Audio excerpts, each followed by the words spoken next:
The older sister suddenly noticed that her younger sister, who had always hated her the most, had not falsely accused her today, breaking all expectations. The younger sister even ignored the cousin who used to be her close ally. When the cousin framed the older sister, the younger sister was the first to speak up for her. Not long ago, the younger sister had killed the true heiress brought back from the countryside. She thought no one would compete for affection after her death. But then, the older sister stabbed her back in turn. Both collapsed. At that moment, the scumbag and the cousin walked in and began mocking them. Only then did the younger sister realize she had been betrayed by both. They had been together all along. Soon after, the family went bankrupt, and their parents met with misfortune. The cousin, a time traveler, had pushed everyone aside and finally secured her place next to the scumbag male lead. With her last breath, the older sister said she wished they wouldn't fight in the next life. The younger sister finally saw the truth, but the older sister could no longer hear her. In a raging fire, the younger sister swore that in their next lives, they would join hands and make the scumbag and the cousin pay. When she opened her eyes, she was lying on the ground. The people who had caused her death still stood before her. Disgusted, she sat up and slapped the cousin hard across the face, telling her not to bark orders at the owner of the house she was leeching off. The cousin tried to fight back,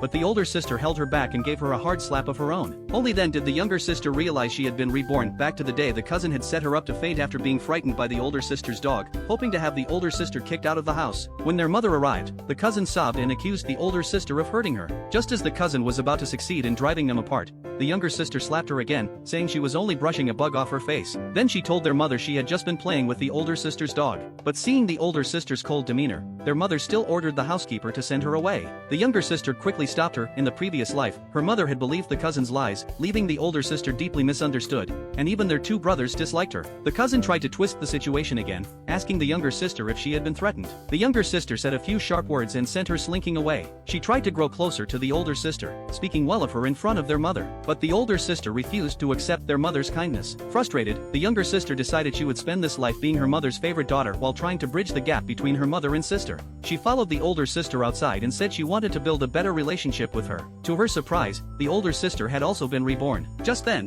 the scumbag arrived and began ordering the younger sister around. She knew his true nature all too well. Unlike her past life, she did not give in. She unleashed a torrent of harsh words at him. The housekeeper was relieved to see she had finally come to her senses. She told him to set the dog on the scumbag. The older sister added to the chaos by throwing banana peels under his feet, sending him flying. Still, the scumbag tried to convince himself she was just pretending to be cold. She didn't even look at him. The older sister, brandishing an axe, announced she knew a thing or two about medicine. Terrified, the scumbag fled. The older sister found the younger sister much easier to stand now that she was no love-struck fool. The younger sister admitted she had only fought with her out of jealousy and explained that their mother really did love the older sister, she just hadn't known how to show it. This time, she wanted them to protect their family together.